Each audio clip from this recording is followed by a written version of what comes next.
CABG. We do it under local, regional anesthesia. If the patient had any symptoms, dizziness or something, we shunt the patient. So far, whatever the case we did, we never used the shunt. That's why I'm asking. Thank you very much. Thank you. I am Dr. Gal Ramakrishna.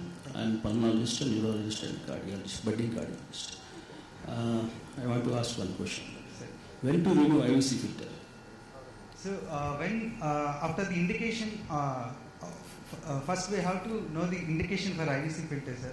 If we are doing just to break the surgery, we need to remove within 1 to 2 weeks after the post-surgical period.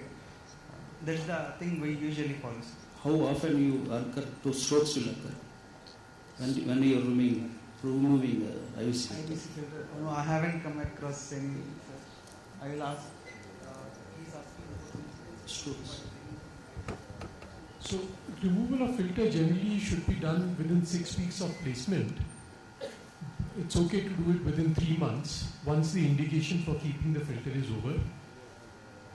We would generally do a venogram to see if there is any thrombus in the filter. If that is there, then the thrombus needs to be removed, either lysed or thrombectomy before you remove the filter. So that is why we would not have pulmonary embolism while removing the filter. But if there is significant clot burden and it cannot come out, then I will just leave the filter in place and continue anticoagulation. Question to Dr. Vijay. Do you do CTOs below the ankle? Below the ankle? Yeah. Dorsalis disorders. No. You will go for drug-eluting balloons or stents? Sir, we use drug-eluting balloons. For pedally, what I mean? Yeah. No, sir, pedally we will not having any CTO lesions because the whites will be very small and also it should be patent to form the arch also. Sir. Okay. Next question is another question about atherectomy. Sir. Which atherectomy you use, orbital or rotational? Orbital, sir. Okay.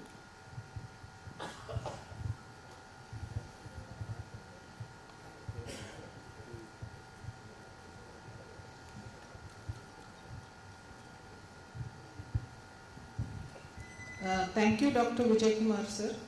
And whoever is interested in the workshops, they have started in 4th floor. Please, if you want to join the workshop, please go ahead. And next speaker, Dr. C.H. Teja Reddy, interventional radiologist, Aster Ramesh Hospital, Guntur.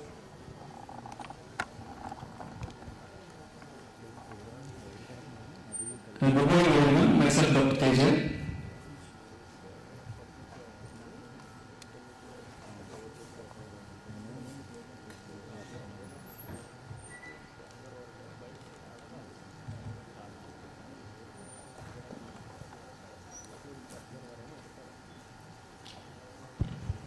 So for the next few minutes, I will be discussing about the topic of angioembolization, particularly in emergency cases of active bleeding. So the role of emergency angioembolization comes into play when there is acute bleeding in cases of trauma or post-operative bleeds, postpartum hemorrhages after delivery, whether it can be primary or secondary, massive recurrent hemoptysis, GI bleeds, or in cases of pseudoaneurysms due to infective or inflammatory pathologies like acute pancreatitis. So I will be discussing in the form of cases. So coming to first case, 45-year-old gentleman with presented to ER with 2 episodes of massive hemoptysis, and CT angiogram was done to see the cause of, the area of disease and which are all the arteries supplying the diseased part. And we found that hypertrophied bronchial artery supplying the fibrobronchiectatic lesions in right middle lobe and the left lower lobe. You can see in the angiogram here. So there is in the right middle lobe region there is active extravasation, and in left lower lobe region also there is active extravasation with suspicious AV fistulous communication. So this was embolized with PVR particles. Post embolization, you can see that there is no, this is aorta, so there is no active extravasation or abnormal fistulous communication. After the embolization, there is no further episodes of hemoptysis. So coming to second case, is also similar presentation, but this is recurrent episodes of hemoptysis, no massive hemoptysis. But due to recurrent episodes, there is HP drop and CT angio was done. But this time this is not due to hypertrophied bronchial artery. This is due to hypertrophied superior intercostal artery. The disease was actually at the right upper lobe region with bronchiectatic changes. This is the region of bronchiectatic changes where there is where you can see red arrow mark showing a tortuous serpentine vessel supplying from the superior intercostal artery from right side. So this is the angiographic picture showing hypertrophied superior intercostal artery. So this was embolized with PVA particles and gel foam. So post embolization, the superior intercostal artery is completely embolized, and there is no further HP drop, and patient is off inotrope support, and he was discharged after 2 days. This is another case, intra-abdominal bleeding. So patient is 48-year-old female, presented to ER with right upper quadrant pain. She is having history of cholecystectomy. So there is HP drop, and on ultrasound we found there is a hematoma in the ZV fossa. So CT angio was done, which confirmed there is pseudoaneurysm from cystic artery. So this is the microcatheter one where you can see clearly the pseudoaneurysm. This was embolized with coils. So post embolization there is no active bleed. So there is maintained hepatic supply. So after 4 days, the patient was discharged with stable vitals, and his hematoma was drained with pictate. So next case, she is 19-year-old female. She is actually known case of pancreatitis. So there is HP drop. Patient presented to the ER with HP drop and tachycardia. So CT angio was done, which showed a large pseudoaneurysm arising from the splenic artery in the tail region of pancreas. So this is the angiographic picture where you can see pseudoaneurysm arising from splenic artery. So this was embolized with coils, and post embolization the pseudoaneurysm was completely excluded. So coming to next case, she is 29 years old female. Hysterectomy was done previously for adherent placenta, and later also she presented with PPH and hysterectomy was done. Even after hysterectomy, there is significant blood output from the brain, and she presented in shock to ER, referred for embolization to Ramesh Hospital, Guntur. So you can see the active extravasation from the uterine artery in the angiographic run. So this was embolized with PVA particles and gel foam. So post embolization there is no active extravasation, and her vitals became normal, and no further drop in HP. After that, clot evacuation was done after 4 days due to recurrent infections. So she was discharged after 7 days, and she is on follow-up and no further episodes of bleeding. So coming to next case, she is actually 24 years old female. Previously DNC was done for some fetal anomalies 1 month back, and she had recurrent episodes of bleeding PV, and imaging showed there is suspicious AV malformation near the frontal region. So you can see in the CT angiographic VR image showing there is AVM arising from right uterine artery. This is the angiogram showing arterial supply from uterine artery and nidus in the region of uterine fundus, and there is draining into the iliac vein. So this was embolized with PVA particles, and selective embolization was done with microcatheter. So her fertility should be preserved, and rest of the myometrial vasculature was maintained after embolization. So coming to the topic in per se, postpartum hemorrhage, it is one of the leading cause of maternal death. So initially always the management should be medical management. After that non-pneumatic anti-shock garments are uterine taponate. before going to surgical intervention, there is always the option, if the facility is available, intravenous embolization, according to FIGO guidelines 2022. So coming to next case, 38 years old male, suspected case of TB peritonitis. He has gross ascites. For diagnostic tapping, ascitic tapping was done in the ER department.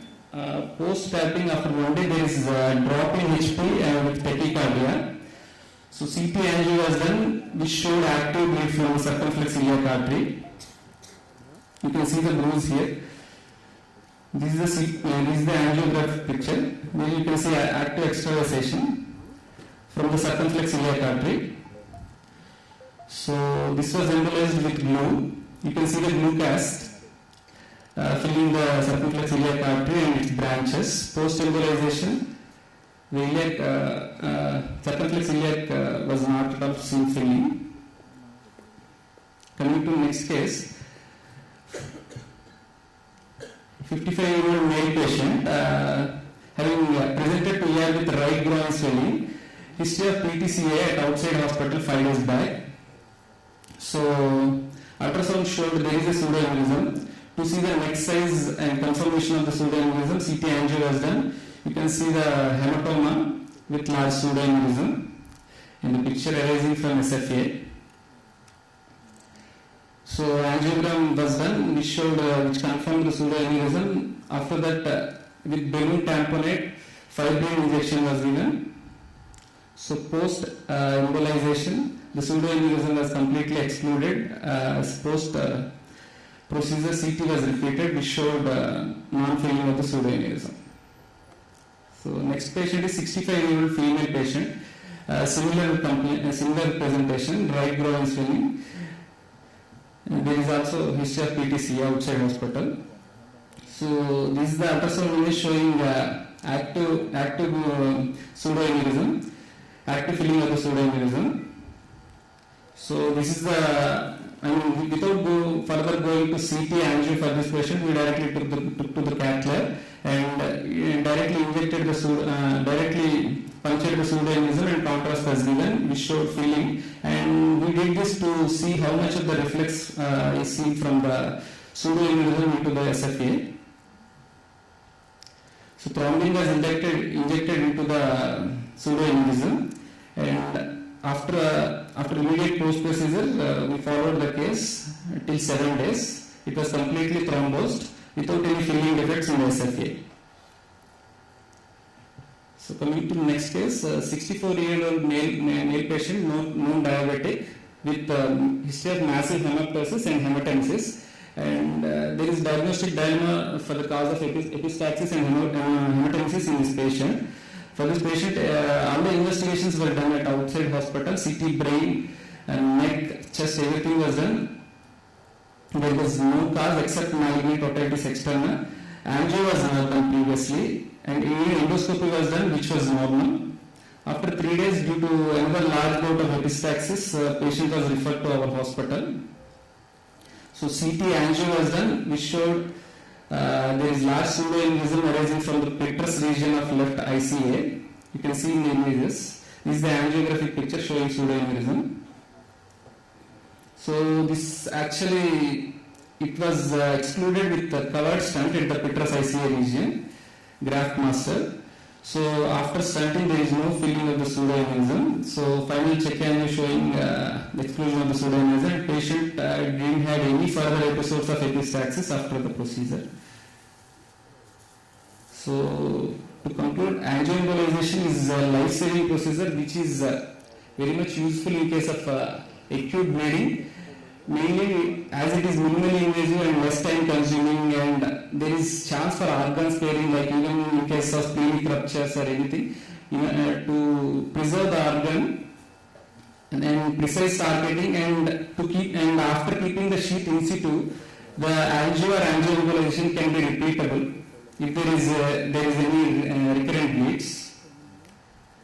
So always before angioembolization, there should be a roadmap. It is always advisable to have a CT angio, ectopic varices in GI bleeds. Normally 5 or 6 French sheaths are used. The equipment used are diagnostic catheters, microcatheters for super selective cannulation and super selective embolization. The embolic materials that are used are glue with lipid oil, PVA particles, coils, gel foam, even autologous clots can be used. Thank you.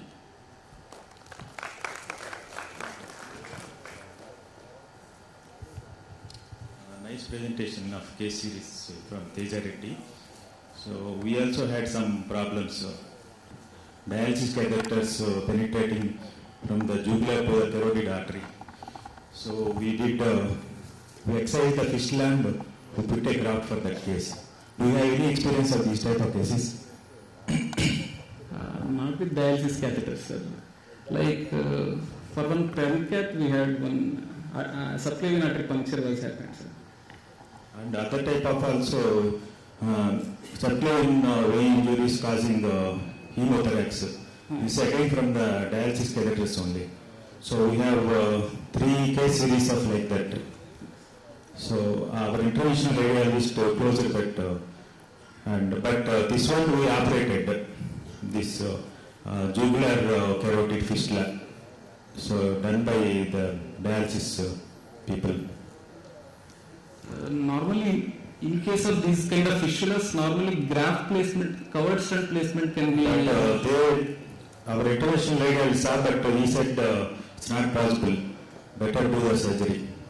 Okay. A reason for not opting endovascular, sir? So maybe that the big orifice and large connection is there. Okay, sir. So that's and one more case I operated internal carotid artery aneurysm, 2 aneurysm.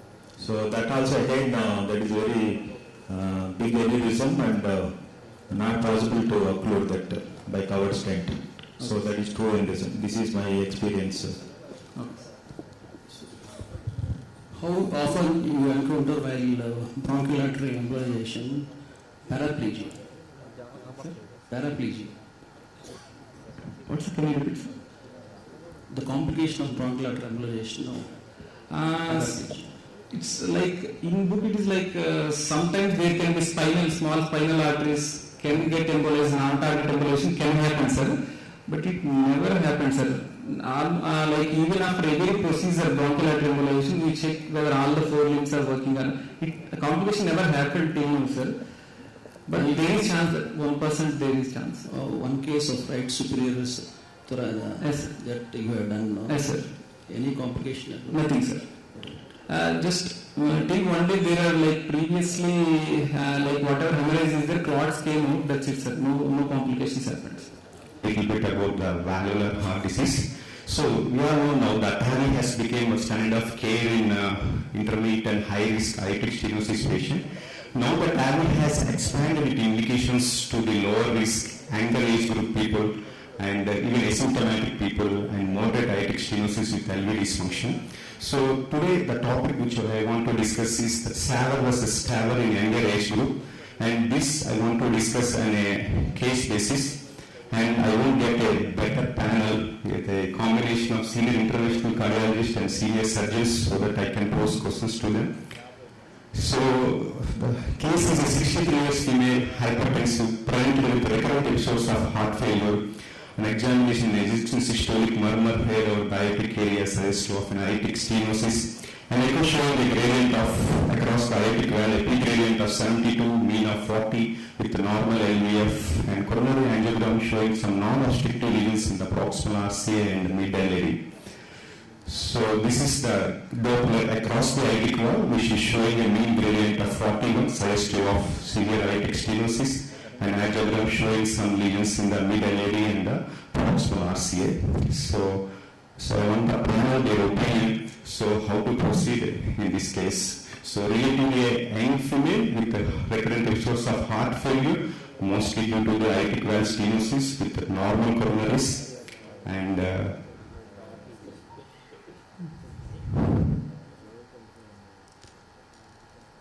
so this is the Doppler and the angiogram.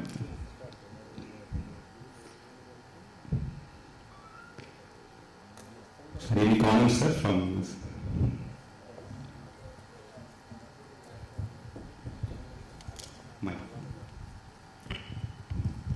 Whenever we are looking between surgical and transaortic valve replacement. That is the most important aspect, is the financial status of the patient. Yeah. Is she an Aragisty patient or she is a very rich patient? Yeah. So if she is financially very sound and if she can afford a TAVR, then that is the best option in corporate setting. Yeah, thinking that she can afford both the therapies. So if she can afford TAVR, it is better we do TAVR because it is in our purview than sending it to surgeon. Yeah. Now I want comment from our senior surgeon.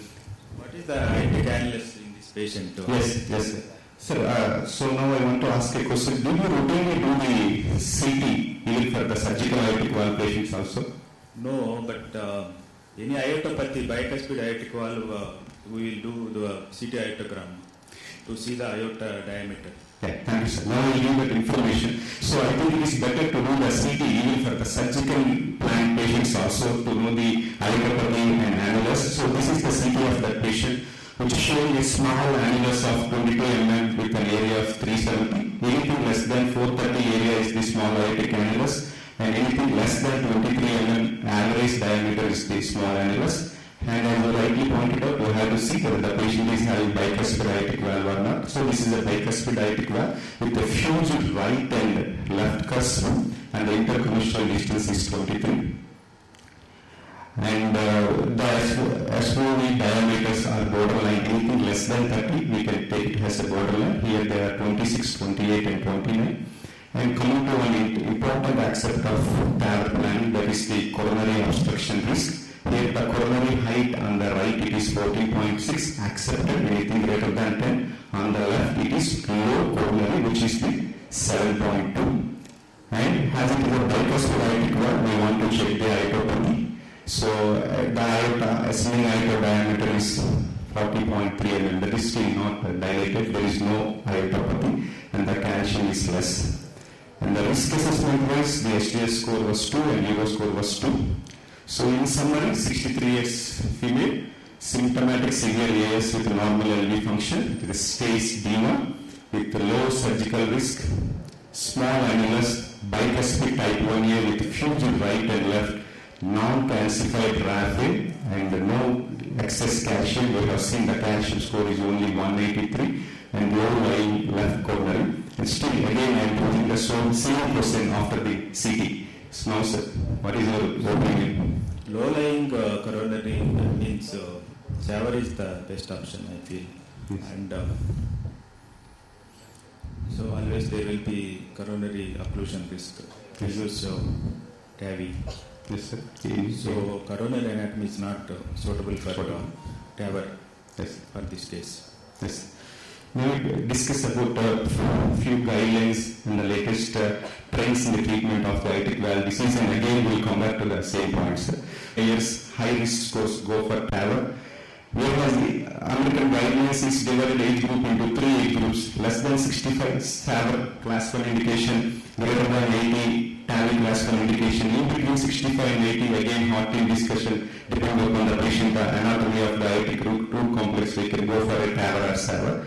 But what the current trend shows that the TAVR has emerged as a treatment of choice for symptomatic severe aortic stenosis across the whole spectrum of the risk. So now there is no need to calculate the risk scores like low risk, intermediate risk or high risk, because the latest trials in the low risk and intermediate trials all are positive with the TAVR. So we can do TAVR in a low risk patient. The only thing is we have to look at the age of the patient and has to focus on lifetime management of aortic stenosis. Suppose if in 60 years, 65 years if we are planning TAVR, then we have to prepare to do 2 more procedures, because as these are tissue labs, so at 70 years it may require second procedure. If the patient lives up to 80, it may require the third procedure. So it is only the planning of the lifetime management rather than calculating the risk scores.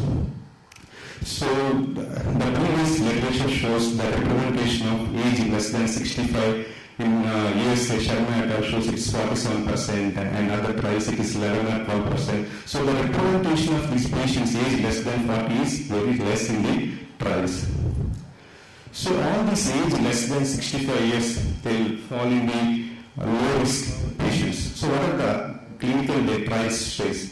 So in these low risk patients, there are 3 randomized trials and 3 non-randomized trials. The randomized trials being motion with the self-expanding valve and partner 3 with balloon-expanding valve and evaluate low risk along again with the self-expanding valve. And there are some non-randomized trials like low risk travel trial, low risk bicuspid and evaluate low risk. All these low risk trials says that TAVR is non-inferior to SAVR in terms of mortality, strokes. Of course, there is slight increase in PVL and pacemaker rate, but the representation of low range group in this patient is less.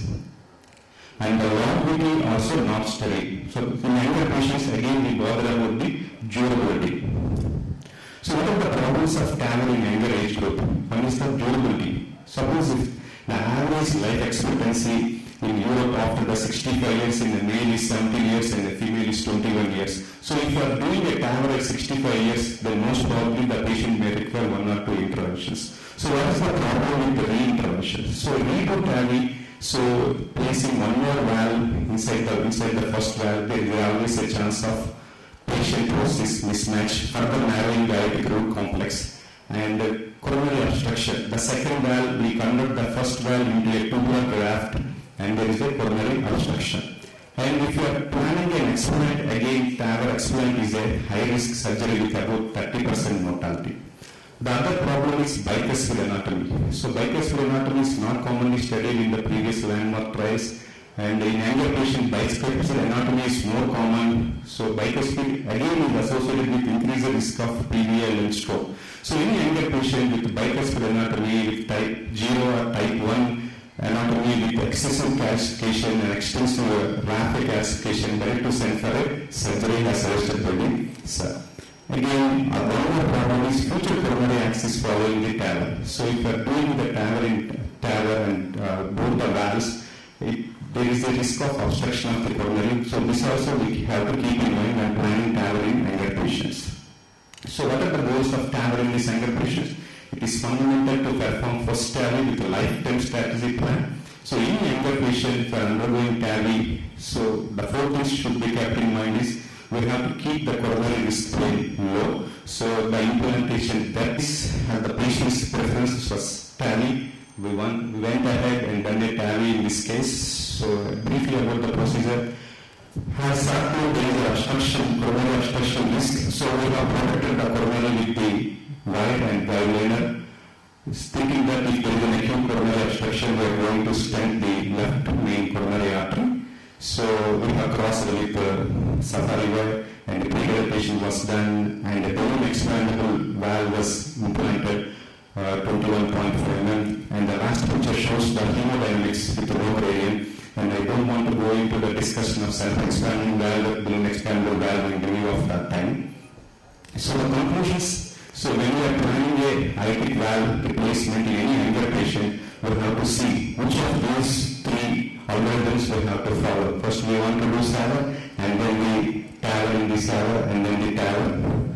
First we want to do the TAVR, and then TAVR explain SAVR, and then for third procedure TAVR. Or we can do all the 3 TAVRs, of course, this high risk of coronary obstruction.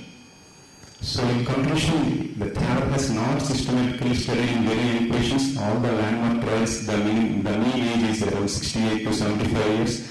So there are many unanswered questions in younger patients like durability, coronary access, and risk of redo TAVR. And balancing this with patient preference will be the most common scenario in our clinical practice. The priority should be lifetime management with aortic stenosis. And the last question which I am posing is, could age threshold for TAVI be relaxed below 63 years?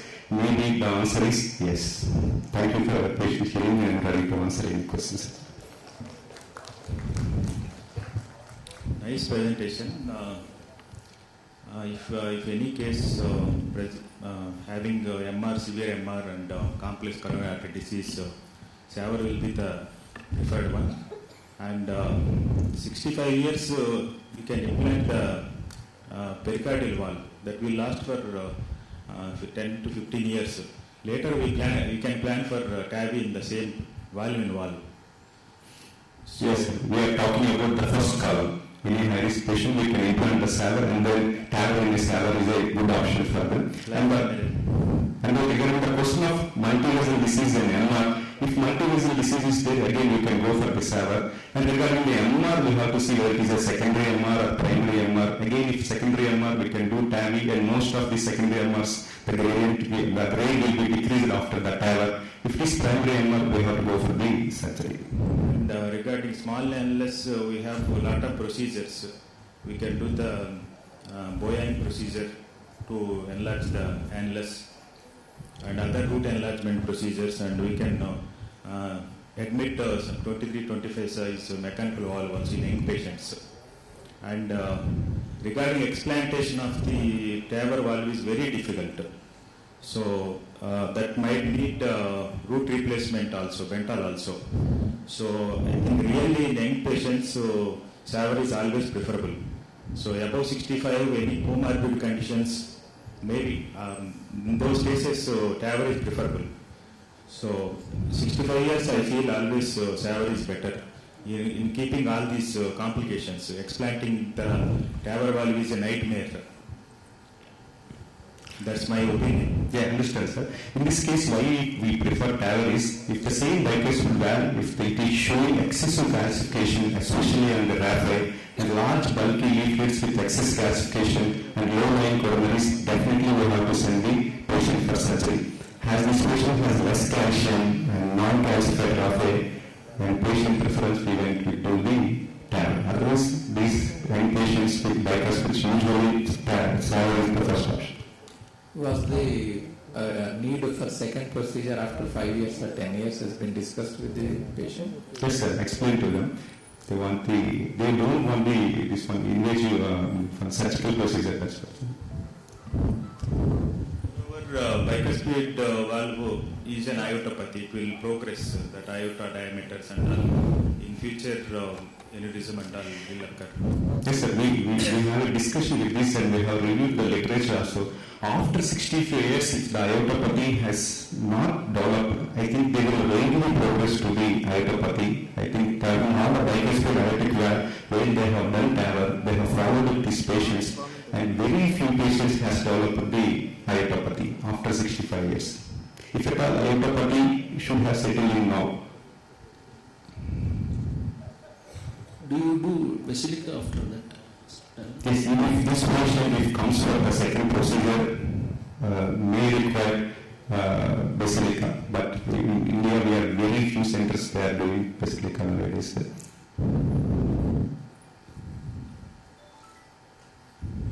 you see the membranous septum and all before planning? Yes, we routinely check the. Because short membranous septum is a risk factor for the heart block. Yes, we routinely check the membranous septum length in the CT.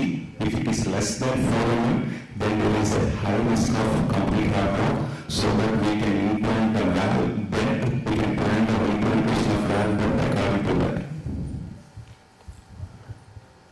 Specific reason for only choosing my valve? That's what it is. Again, a discussion with each patient has a small annulus, definitely the self-expanding valve scores better. But if you see the left coronary, the height is small. It is only some 0.2 C. The evolute, the outer skirt height is 12 mm. So if you implement 2 mm or 3 mm below, still there is some 10 mm, which is again above the annulus, so there will be risk of coronary obstruction. The myvalve, the cover part is only 9.5 mm. So if you keep around 3 to 4 mm down, it will be around 5 to 6 mm borderline. Still we have a doubt, so we have put the coronary guiding so that if any obstruction we want to do the chemistry starting in this patient. Otherwise, any valve can be chosen, but especially if you take this patient, self-expandable valve is better for the hemodynamic wise. But did she have any issues with the last septum or angulation, vertical angulation? Yes. Any issues with the enlarged septum? Did the septum have a problem in this case? No. So, routinely we will check in the echo if there is any septal bulge, or in CT also if there is any septal enlargement, so we can anticipate the valve migration, especially with the self-expanding valve. But this patient doesn't have any septal enlargement or septal bulge, so we can choose any valve. Ramesh, sir, any more questions, burning questions we can answer after, because we are running short of time. Sure. Thank you. Thank you for your valuable presentation, sir. Now I request the panelists to stay back. And now I call upon Dr. Raja Ramesh sir and Dr. Anup sir to give away the mementos to the panelists.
Anyone interested can join.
K. Gopal Krishna Gokle, yet another well-known name among CT surgeons across the world, Director Heart and Lung Transplant Program, a senior consultant cardiothoracic and minimal access surgery from Apollo Hospital, Hyderabad, as one of the panelists. I now take the honor of inviting Dr. G. Balasubramanian, sir, Head CTVS, Director Heart and Lung Transplant Unit, Gleneagles, Chennai, to kindly come up on the dais as panelist. And now, I take the pleasure of inviting Dr. P. Ramesh Babu, a Managing Director and a Visionary Cardiologist, to give his presentation. Being an alumni of AIIMS New Delhi, he established hospitals in coastal belt with a view to provide quality healthcare to the people of suburban and rural areas. His years of effort made Ramesh Hospitals a household name in coastal AP. A very tech-savvy person with endless enthusiasm to venture into newer areas like AI in healthcare. His foresightedness, commitment to keep learning going is inspiring to all of us day in and out. Thank you and welcome to Dr. P. Ramesh.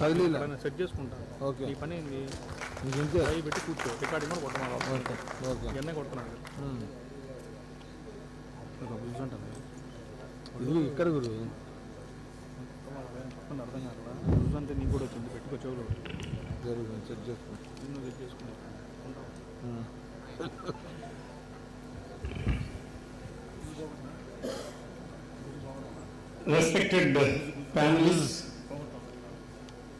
delegates, senior and junior medical fraternity, at the outset, I profoundly thank and appreciate all of you who have taken time today on a Sunday, which is usually family time, to come over and participate in this cardiology fusion, which is arranged on the eve of our 37th anniversary. So these are the mother institutes because of which I am here, and the great visionaries, mentors, and who have trained many people like me, who have influenced thousands of people like me, nationally and internationally. I pay my gratitude and tributes to all these people. We welcome you all to this exciting state and capital. When I was born, 1950s late, so Vijayawada was like that past, and now it is a little better. And maybe after another 2-3 years we'll have another meeting. By the time you come, Amaravati is going to be something different. We'll take you for a tour to Amaravati, which will be full of cranes and high-rise buildings. We are proud to have the involvement of the whole people of Andhra Pradesh, where they are very enthusiastic to develop this state. And Amaravati is going to be the capital for quantum computing. Probably you are aware. A 50-acre land piece is given, which is going to be developed by L&T, IBM and TCS to make a quantum village, just like Silicon Valley. Probably quantum computers is going to play a huge role in all our lives, all walks of life in future, because if you know a 105 qubit of Google is, it can solve a problem in minutes. What the fastest supercomputer, the so-called the classical machine learning is doing facts, right? 3 lakh people participating in this. Now coming back, when I started in 1988, it was just with 6 beds and without any cath lab, without any ventilator, and with this small number of equipment. And I was trying to take the patients or send the patients by road or sometimes by flight. I used to accompany some patients by flight to hand over to NABH Hospital predominantly. Dr. Prasad Garu, Dr. Somraj Garu was there. So for several years I was referring like that. For almost 8 years still, we have started our own cath lab in the entire East Coast with the help of, I must tell you that it is with the help of Care Hospital Group, Dr. Somraj Garu, Prasad Garu, Lokesh Rao, and all these people, who have helped us in establishing the center, which is now, reached a stage. And we have built, of course, the infrastructure, and we were fortunate to have these people to inaugurate. And the first thing we tried to make is to connect all the units, the hub and spoke system, where all the 4 districts where our hospitals are there, we try to connect regularly, and some of these hubs 24/7 and weekends. Now we have, of course, 1,000 beds, 3,000 employees, and 175 consultants.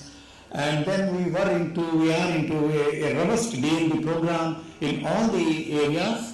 And then we have participated in several international clinical trials since the year 2004, almost more than 25 FDA approved trials. Every molecule that is studied or that is being used now, PCSK9 inhibitor, Apixaban or Rivaroxaban, or lots of other drugs, we have been part of the routine, these clinical trials. And then these are the numbers which we have done, like, several thousands of angiograms, angioplasties, surgeries and all. But ultimately, we know, over a period of time, we understood where we are weak, where the chunk of cardiology, what we are missing, the cardiology community is missing, because of which a lot of sudden cardiac deaths, acute coronary syndromes, and ambiguity in confusion. So we conducted, of course, several national and international trials, and in the same premises in 2018 we conducted Medicon. In fact, ours was the first conference conducted in this auditorium, which was being built at the time. So we have the JCI recognized in Guntur, and all our institutes are NABH recognized. But then everything goes well, you feel that you are doing the best. But then Dr. Somraju was talking about the trust amongst the patients regarding the doctors. When we saw this in 2014, some of us got upset, and then we wanted to sue the guy, the guys who have published this. But then, sitting back, then you think, what is happening around, why there is so much of distress, despite several cardiologists across the country being very, very popular, doing lots of great work, and technically, clinically, training and all, but still something is happening. What is it because of? Then we try to sit. And then you see this. Since the time we were students of DM, even till few years ago, old traditional methods are being followed, and the differences in opinions and the different exposures and the type of equipment, types of approaches to prevention of coronary artery disease or the intermediate coronary lesions, which is a major chunk, is responsible, and all the cardiologists across the globe were thinking they were right in their own way when they were conducting different types of ischemia stress tests, or believing in traditional score system, or eyeballing in the major right. I'll just show you what has gone wrong. There have been several discussions and then, debates, even in the conferences, about the concept of triple vessel disease or left main. What is the best course? Is it medical management, surgical management, or multi-vessel PCI? This keeps on going in the journals, and then one study tells this, one study tells this, and then we'll tell you, we'll just see why is it happening, why it has happened. We have confused the public, we have confused the society, because we ourselves are confused. Because intermediate coronary lesions, it is eyeballing of the cardiologist in the cath lab, and whatever you feel you do. If you feel significant, you tell the patient on the cath lab, okay, we'll go ahead for stenting. So ad hoc decisions, always, 20-30% of the times they are wrong. So ad hoc decisions, and then one person saying one opinion, the other person saying other opinion. This is the reason for confusion that is set amongst the cardiologists, physicians, society, press, everywhere. I was talking to one of the senior, very good, politician come doctors. He was also talking the other day, 1 week back. There is mistrust amongst the society, and we have to do something to see that this see lots of conferences fighting PCI or CABG, and ultimately, some people try to make a truce, and then several drugs which have come, one study shows this and the other. The reasons I'll just discuss with you why this is happening, and then wastage in US healthcare systems, the inappropriate investigations. Before 2010, before this appropriateness criteria came, people were doing unnecessary stentings, and once this has come, it has come by 50%. Even now, the unnecessary or uncertainty of importance or appropriateness, almost 50% of the stents which are being done across the globe. And this is another, and then lots of other controversies that have created this so-called mistrust, and then surgeons pulling out of the studies because there was mismanagement in the studies. And then this is the nuclear stress tests, so many inappropriate. 50% of the stress tests done, even in US, are inappropriate, leave alone the India where statistics are not there. And this is nailed in the coffin. A person who was a editor for NABH said that there are lots of biases in clinical trials. So biases in clinical trials which confuse. There is no other department in the healthcare as cardiology or hypertension. So many studies, contradictory studies, debates are there, for a single molecule or for a single type of procedure. Like, TAVRs and then thrombus aspiration, once considered class 1 is class 3 now. Likewise, IABP. Likewise, several other things where, you have a difference. So ultimately patients lose trust, and then they are not. We have several educated people who come late, and then they are afraid if something will come out, so they come late, which Dr. Jairam Pai will show us. So this is where we are perplexed, and then the biggest challenge is, of course, prevention of sudden cardiac death, and then management of intermediate coronary lesions in cath lab. Is, as I mentioned, almost 60% of the significant lesions, what we think are intermediate lesions, where decision is by eyeballing has been found to be wrong, even by the most experienced cardiologists in 30 to 40% of the times, which are now proven by invasive FFR or the other methodology. So gaps in knowledge and the traditional old methodology for CAD screening, and slowing in adopting technology, and huge variance in global practice patterns and multifocal nature of ASCVD. So these are some of the things which most of our cardiologists feel which have gone wrong in the current understanding, pathophysiology, which have changed quite a bit in the past 3 to 4 years. One is screening CAD based on risk factor stratification, whether it is a Framingham score or PCE or score to whatever, different methods. Elderly age, they are overestimated, risk is overestimated, younger age, it is underestimated. In India, no such risk score works because Indians by themselves have 2.5 higher risk stratum compared to the other people. So, and then the other thing, most of the clinical studies are done thinking that obstructive lesion means 50% visual obstructive lesion, which is wrong. We know that many heart attacks happen less than 50% lesions, and then most patients are admitted into the ICU. So this is another area where people have gone wrong, all of us have gone wrong. Then asymptomatic patients should not be treated. This is wrong. We need to show you a number of patients. Then what is the way, how we should investigate patients with 1 risk factor, 2 risk factor, what is the age? Our people will present some of the cases which we have seen. All the cases which are going to present are the real world cases, and our people will present where we used to have hearty meetings, and then we come out with some solution, and some of the answers where we were breaking heads. With the current newer technology, we could at least reach some reasonable understanding and therapeutic decision making.